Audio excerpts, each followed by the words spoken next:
میری مہمان ہے نسرین حسین پرویز اور director general research training and evaluation کی، سابق صوبائی الیکشن کمشنر بلوچستان. السلام علیکم. وعلیکم السلام. مجھے تو پتہ بھی نہیں الیکشن کمیشن ہے کیا آنیسٹلی. اس کا لیگل سٹیٹس کیا ہے؟ یہ فیڈرل باڈی ہے، پروونشل باڈی ہے، انڈیپینڈنٹ باڈی ہے؟ تو پھر باقی جماعتیں کیوں آ گئیں بیچ میں؟ ہر ایک کا عمل دخل کیوں ہو گیا؟ اگر اس نے نیوٹرل رہنا ہے ہو کیا رہا ہے یہاں؟ دیکھیں، الیکشن کمیشن نہ تو اس طرح کا فیڈرل سیکریٹریٹ ہے، فیڈرل باڈی ہے، نہ ہی یہ کوئی پروونشل سبجیکٹ ہے. یہ ایک انڈیپینڈنٹ کانسٹیٹیوشنل باڈی ہے اینڈ ورکس لائک کورٹس، جیسے عدالتیں کام کرتی ہیں، جیسے سروسز ٹرائبونل کام کرتا ہے، جیسے پبلک سروس کمیشن کام کرتا ہے. یہ سارے آئینی ادارے ہیں. اومبڈسمین کا آفس ہے. یہ سب آزاد آئینی ادارے ہیں. اور کیوں یہ آزاد آئینی ادارے کہلاتے ہیں کہ اس میں chief executive of the country, elected chief executive of the country, وہ اس میں انٹرفیئر نہیں کر سکتا اس کے افیئرز میں. خرابی وہاں سے پیدا ہوئی جب اقتدار میں موجود حکومتوں نے اور اپوزیشن میں موجود حکومت لیڈران نے اس میں اپنا انفلوئنس جو ہے وہ پینیٹریٹ کیا اور اس کو پولیٹیسائز کیا. آپ کے جو دو سوال ہیں اس میں جو سوال میں جو دو اہم باتیں ہیں وہ یہ ہیں کہ اس کی کمپوزیشن میں کہیں خرابی ہے، یعنی اس کے دو یونٹ ہیں، ایک اس کا ایڈمنسٹریٹو یونٹ ہے اور ایک اس کا کانسٹیٹیوشنل یونٹ ہے.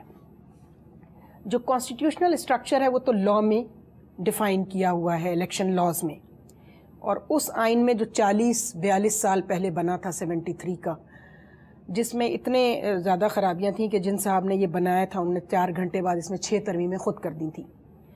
اب بات آتی ہے کہ اب ہر ایک کے زبان پر یہ ہے کہ یہ پولیٹیسائز بہت ہو گیا ہے. کیسے ہوا؟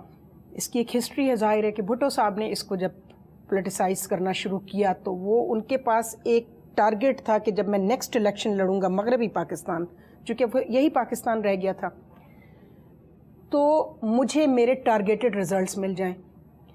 انہوں نے اس کو پولیٹیسائز اس طرح کیا کہ اس میں لیٹرل انٹریز شروع کی جیسے انہوں نے باقی سرکاری اداروں میں کی تھی. وہاں شاید اتنا یہ اثر انداز نہیں ہوا جیسے آپ نے کہا کہ یہ اتنا حساس ادارہ ہے کہ اس میں جو پولیٹیکل انٹریز ہوئی ہیں اس سے پورے سیاسی نظام پر اثر پڑا اور لوگوں کی زندگیوں پر اثر پڑا ان الیکٹڈ ممبران سے جو دھاندلیوں سے لائے گئے. بھٹو صاحب کو جب 77 میں یہ پتہ چلا کہ یہ دھاندلی جو ہے یہ لوگوں کی نظر میں آ گئی اور میں ایکسپوز ہو گیا ہوں، تو میں سمجھتی ہوں کہ باقی سیاستدانوں کو اس سے سبق حاصل کرنا چاہیے تھا. ایک ذرا ہٹ جاتے ہیں سر، ہٹ جاتے ہیں کیونکہ میں نے ابھی آپ سے ایک عام سوال پوچھنا ہے کہ جو ہر پاکستانی کے دل میں ہے. اگر آپ میری صوبائی الیکشن کمشنر ہیں جیسے آپ بلوچستان کی رہی جی، اور میں آپ کو یہ کہوں کہ 35 پنچر لگا دوں تو کیا طریقہ کار ہوگا؟ ہاں، یہاں بھی ایک بات کی وضاحت بہت ضروری ہے. دیکھیے، الیکشن کمیشن اکیلا کچھ نہیں کر سکتا. اس کے 3-4 اور سٹیک ہولڈرز ہیں. جو پہلا سٹیک ہولڈر ہے وہ اس کا ڈسٹرکٹ گورنمنٹ ہے، اور ڈسٹرکٹ گورنمنٹ میں جیسا آپ جانتے ہیں پٹواری سے لے کے SHO اور پھر ڈپٹی کمشنر، یہ سارے لوگ اس پروسیس کا حصہ بنتے ہیں. اس کی ضرورت نہیں ہے. ان کی ضرورت صرف لا اینڈ آرڈر کو مینٹین کرنے کے لیے ہونی چاہیے تھی. لیکن جن صاحب نے یہ کام شروع کروایا اس کو پولیٹیسائز کرنے کے لیے، انہوں نے یہ بھی کیا کہ ڈسٹرکٹ گورنمنٹ کے لوگوں کو بلا کر کہا کہ تم نے اس طرح زور زبردستی سے ہمارے کینڈیڈیٹ کو، یہ پنچر کرنے والی کی بات کر رہی ہیں. پنچر تو یہ اب آ کے پتہ چلا نا، میڈیا، یہ تو میڈیا کی مہربانی سے لوگوں کو. آپ بھی تو الیکشن کمیشن رہی ہے نا. دیکھیے جی، میرے ہاں آپ نے کبھی کی ہے؟ نہیں، ہو ہی نہیں سکتا تھا. ہو ہی نہیں سکتا. اب اگر فرض کریں میں نے کروانے ہو تو طریقہ کیا ہوگا؟ مجھے ہٹانا پڑے گا آپ کو، یا ہٹا دیا. آپ کی جگہ میں کس کو لاؤں گا؟ فخر الدین صاحب کو؟ نہیں، فخر الدین صاحب چیف الیکشن کمشنر ہیں، وہ جو جج ہوتا ہے. جو صوبائی الیکشن کمشنرز ہوتے ہیں وہ سول سرونٹس ہوتے ہیں، یہی جو الیکشن کمیشن سے. اب مجھے بتائیں کہ آپ کی جگہ میں لے آیا فواد حسن فواد کو، کیونکہ وہ کسی بھی قسم کا کام کر سکتے ہیں. ہاں، فواد حسن فواد کو آپ لا سکتے ہیں سیکٹری بنا کر، چونکہ اس کا سٹیٹس وہاں جا کر ہوگا. اب سیکٹری اگر صوبائی الیکشن کمشنر اس کا سب آرڈینیٹ ہوتا ہے، وہ اس سے کہتا ہے بھائی یہ آپ نے کرنا ہے اور اس میں آپ کو مدد ملے گی. کہاں سے؟ ڈی سی بھی آپ کو سپورٹ کرے. جب ڈپٹی کمشنرز ہوتے تھے، یا DCO سمجھ لیجئے. اور SHO ہمارا ہوگا. آپ نے وحیدہ شاہ کیس میں دیکھا کہ ایک آدمی کھڑے ہو کر جو ہے نا وہ جو DSP ہے وہ موجود ہے وہاں پر, جس کو لا اینڈ آرڈر مینٹین کرنے کے لیے بلایا گیا پولنگ اسٹیشن کے پاس, لیکن وہ فیوڈلس کی عورت جو ہے وہ ایک اسکول ٹیچر کو, جو ایک نوبل پروفیشن سے ہے, لیکن چونکہ بدقسمتی سے وہ ہمارے یہاں پولنگ آفیسرز ہوتی ہیں, وہ ہمارے پروسیس کا حصہ ہوتے ہیں اسکول ٹیچرز, اس نے کس بری طرح اس کو ہیوملیٹ کیا. میں آپ کو یقین سے کہتی ہوں کہ اگر پولیس کے بجائے وہاں کوئی فوجی سپاہی کھڑا ہوتا, میں کچھ اور پوچھ رہا ہوں, آپ جواب کچھ اور دے رہی ہیں. جی, آپ کو اپنا بندہ لگانا پڑے گا نا, سیدھی سی بات ہے. اچھا, میں نے لگا دیا فواد حسن فواد کو, اس کے وہ کرے گا کیا جس سے پنچر ہوگا؟ دیکھیں جی, یہ پنچر ہونے والا جو معاملہ ہے نا, یہ یہاں سے نہیں شروع ہوتا جس دن ووٹ کنٹیسٹ کرایا جا رہا ہوتا ہے. یہ شروع ہوتا ہے ووٹر رجسٹریشن سے. آپ اپنے جعلی ووٹ رجسٹر کراتے ہیں پہلے, کیونکہ جو رجسٹرڈ ووٹر ہوگا وہی تو پول کر سکے گا نا, اس کے علاوہ تو کوئی نہیں کر سکتا. وہاں سے بے ایمانی شروع کرائی جاتی ہے, پورا ایک پروسیس ہے, وہاں سے شروع کرائی جاتی ہے. اور پھر وہی اب وہ جو جس کینڈیڈیٹ کو یہ ایک پنچر کا طریقہ میں آپ کو بتاتا ہوں ناظرین, اور پھر اپنے مہمان سے میں پوچھوں گا کہ پاکستان میں پیدائش کے وقت ضرور اندراج ہوتا ہے, کیونکہ اس کا بے فارم بھی اب بنتا ہے اور پھر اس کی اور ڈاکیومنٹس بھی بننے ہوتے ہیں زندگی میں, لیکن یہ اموات جو ہیں وہ پراپرلی ریکارڈ نہیں ہوتی ہیں. ہوتا کیا ہے کہ کہیں پہ کوئی فوتگی ہوئی, وہیں گھر کے باہر شامیانہ لگایا, تمبو لگایا, آئے وہاں پہ اس کو اٹھایا, اہل محلہ آئے, رشتہ دار آئے, دوست احباب آئے, انہوں نے نماز پڑھی, فاتحہ پڑھی, اور انہوں نے جا کے میانی صاحب میں دفن کر دیا, وہاں پہ تدفین کر دی. یہ کچھ عرصہ پہلے الیکشن سے جو قبرستان ہوتے ہیں ان کی لسٹیں خریدی جاتی ہیں, کیونکہ انلیس اینڈ انٹل جائیداد کی انتقال کا مسئلہ ہو, جائیداد کی تقسیم کا مسئلہ ہو, ڈیتھ سرٹیفکیٹ ہم ضروری نہیں سمجھتے بنوانا, اور دیہاتوں میں تو اکثر نہیں ہوتا. وہاں پہ قبرستانوں کی لسٹیں جو ہیں ان کو لیا جاتا ہے اور ان کے اوپر جعلی شناختی کارڈ بنوائے جاتے ہیں, اور ان شناختی کارڈوں پہ ووٹ بنوائے جاتے ہیں, اور پھر وہ ان ووٹوں کا استعمال ہوتا ہے. Is that right? اب بالکل آپ نے بڑی وہ بات کہہ دی جو میں آپ سے کہنی چاہ رہی تھی, لیکن اس کا تعلق دیکھیے الیکشن کمیشن سے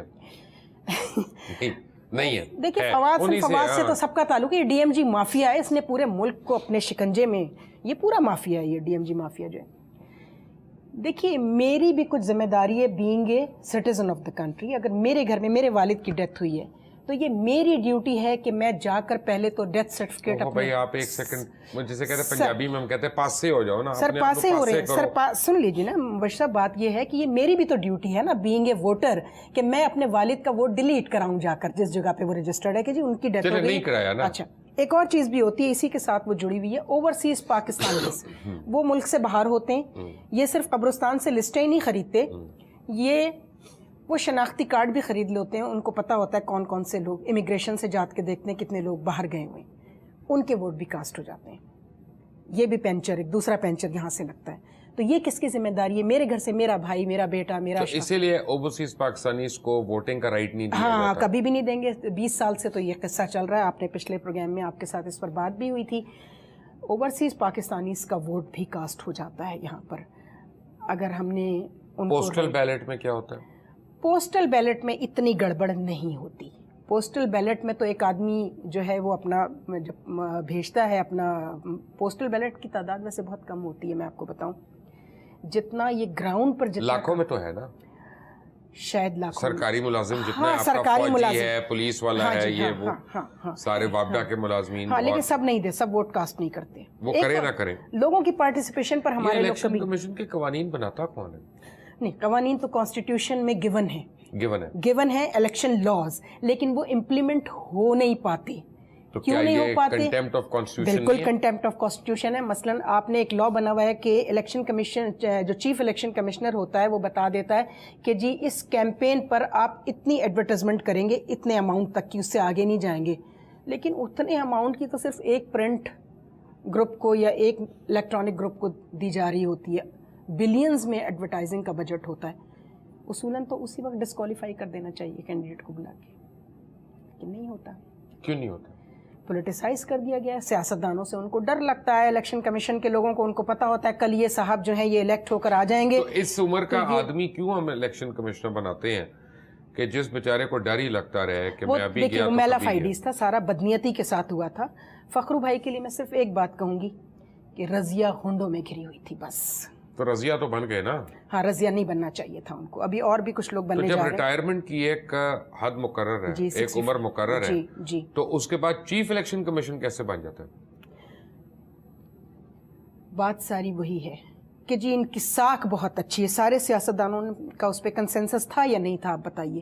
کہ جی ان کی ساکھ بہت ہے, ان کی کریڈیبلٹی بہت ہے, یہ اسپاٹ لیس کیریکٹر ہے. میں ایک سیکنڈ میں اس پہ نہیں جا رہا, وہ اسپاٹ لیس ہے, ہوں گے, اللہ تعالیٰ ان کو صحت دے, سب کچھ دے, لیکن ہیونگ سیڈ دیٹ ایک فزیکل انکیپیسٹیشن بھی ہوتی ہے. بالکل ہوتی ہے. ٹھیک ہے نا, آپ 82 سال کی عمر اگر آپ کی ہوگی تو آپ کی جو فیکلٹیز ہیں وہ کتنا کو فنکشن کر سکتی ہیں. اب اگر آپ اجازت دیں تو میں اس پر آپ سے بھی ایک سوال کر لوں. بسم اللہ.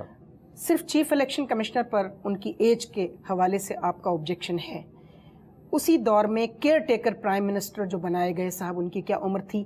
آج چیف منسٹر 180 سال نہیں, 180 تو نہیں, لیکن بہرحال 90s میں تھی. چیف منسٹر سندھ کی کیا عمر ہے؟ چیف منسٹر سندھ تو یوتھ کے کوٹے میں آئے ہوئے ہیں. اچھا وہ تو قائم علی شاہ صاحب کو کچھ نہ کہے, وہ یوتھ کے کوٹے میں. اچھا ٹھیک ہے. دیکھیے الیکشن کمیشن کو ڈی پولیٹیسائز کرنے کی اب کوئی سجیشن جو ہیں وہ لوگوں کی طرف سے اچھا وہ کیسے ہوئے گی؟ میں اس کو وجہ ہی ہے جی کہ جب تمام پولیٹیکل پارٹیز کا کنسنسس چاہیے الیکشن کمیشن کو بنانے کے لیے, تو وہ ڈی پولیٹیسائز کیسے ہو جائے گی؟ وہ ایسے ہوگی کہ الیکشن کمیشن کو ڈی پولیٹیسائز کرنے کے لیے سیاست دانوں سے رابطہ نہ کیا جائے. الیکشن کمیشن انڈیپینڈنٹ ہے, اس کو خود ڈیسائیڈ کرنے دیجئے کہ اس نے اپنی بہتری اور اپنی کریڈیبلٹی کو قائم کرنے کے لیے اب کیا کرنا ہے. But that is not going to happen. اس کی وجہ ہے جب الیکشن اس نے کروانے ہیں, اس کو منسٹری آف ایجوکیشن سے لوگ لینے ہیں, اس کو ہوم ڈپارٹمنٹ سے لوگ لینے ہیں, وہ تو انہی لوگوں کے نیچے. ایسا نہیں ہے, کئی دفعہ بہت اچھے ایک فیئر نہیں, کئی دفعہ کو چھوڑے, بٹ I mean ایک فزیکل بات کر رہا ہوں نا, لینے تو انہی سے ہے نا, نوٹ تو انہی سے لینے ہیں, پلاٹ بھی انہی سے کیونکہ ان لینے کے پاس فزیکل پلاٹ تو بعد میں آئیں گے نا, پہلے الیکشن میں ڈیلیور کریں گے تو پلاٹ ملیں گے نا. جی بالکل. میں یہ کہہ رہا ہوں کہ وہ ان کے پاس اپنی تو مین پاور نہیں ہے. اپنی مین پاور ہے نا جی, الیکشن کمیشن سے زیادہ. 300 حلقوں میں ووٹ پڑنے ہیں جی, اور ایک حلقے میں لیٹ سے 50 پولنگ بوتھ ہے, 100 پولنگ بوتھ ہے, 200 پولنگ بوتھ ہے, تو فزیکلی تو اتنی مین پاور نہیں ہے. دیکھیے فزیکلی مین پاور دنیا کے کسی الیکشن کمیشن کے پاس نہیں ہے جی. وہ اسکول ٹیچرز لیتے ہیں اور دوسرے سرکاری ملازم بھی لیے جاتے ہیں, بینکرز کو بلایا جاتا ہے اور دوسرے لوگوں کو لکھا جاتا ہے کہ ہمیں اس وقت, وہ ٹیمپریری اپوائنٹمنٹ ہوتی ہے, وہ ووٹر رجسٹریشن کے لیے بھی بلاتے ہیں ہم اسکول ٹیچرز کو, ماسٹرز کو, بینکرز کو, ان کو کہتے ہیں کہ جی ہمیں ہیلپ کریں, کیونکہ اتنا بڑا ہیومن ریسورس پورے سال کے لیے نہیں رکھا جا سکتا. ان کی مورل اتھارٹی ہے نا اس کے اوپر. ہاں جی وہ تو ہے, لیکن ایکچوئل اتھارٹی نہیں ہے. لیکن میں آپ کو ایک بات عرض کر دوں کہ یہ اربن ایریاز میں اس کی پاسبلٹیز بہت کم ہوتی ہیں, تو اگر اور کچھ نہیں, جو ہمارا اربن ایریا کا جو ووٹ, میں کچھ اور کہہ رہا ہوں جی, یا یکساں ہوگا قانون جی, وہ چیدہ جگہوں پہ نہیں ہو سکتا کہ اربن میں کر لیں, رورل میں اور سیمی رورل, تو پھر تو آپ کو پھر بہت دور تک یہ بات چلی جائے گی. پھر تو آپ کا جو آپ کا فیوڈل ہے, مسئلہ کیسے حل ہوگا؟ مسئلہ پھر اگر آپ پوچھنا چاہتے ہیں تو پھر اس ملک میں الیکشن نہیں ہونا چاہیے. جی, الیکشن نہیں ہونا چاہیے, سلیکشن ہونا چاہیے. وہ تو ایک اور بات ہے, وہ تو آپ ایک سسٹم کی تبدیلی کی بات کریں. میں یہ نہیں الیکشن ہو, لیکن میں یہ کہہ رہا ہوں کہ جس پولنگ بوتھ میں لیٹ سے 600 ووٹ پڑنا تھا, کل ووٹ 600 تھا, وہاں پہ ڈالے گئے ووٹ 1800 نکلے, تو اس کا فوری طور پہ کل عدم کیوں نہیں کر دیا گیا رزلٹ؟ کیسے کریں گے؟ جو رزلٹ آپ کے سیاستدان کو سوٹ کر رہا ہے, آپ کے اس بندے کو جس سے آپ نے بعد میں فائدے حاصل کرنے ہیں, فوائد حاصل کرنے ہیں, وہ آ کر کہہ گئے یار چلنے دو, چھوڑو. فواد حسن فواد نہیں پیچھا چھوڑتا نا, فوائد آ جاتے ہیں, فواد آ جاتا ہے. ایک فواد حسن تو ایک نام لے دیا گیا, لیکن فواد حسن کی ایک پوری فوج ظفر موج جس کو کہتے ہیں وہ ہے. یہ جو ہمارا ڈی ایم جی مافیا ہے, یہ سیاستدان چونکہ کم پڑھے لکھے ہوتے ہیں, یہ بریک ایک میں نے لینی ہے. نسرین پرویز میرے ساتھ ہیں, جب بریک سے آئیں گے تو پتہ کریں گے کہ 35 پنچر ان سے کیسے لگوائے جائیں. ٹھیک ہے, بریک.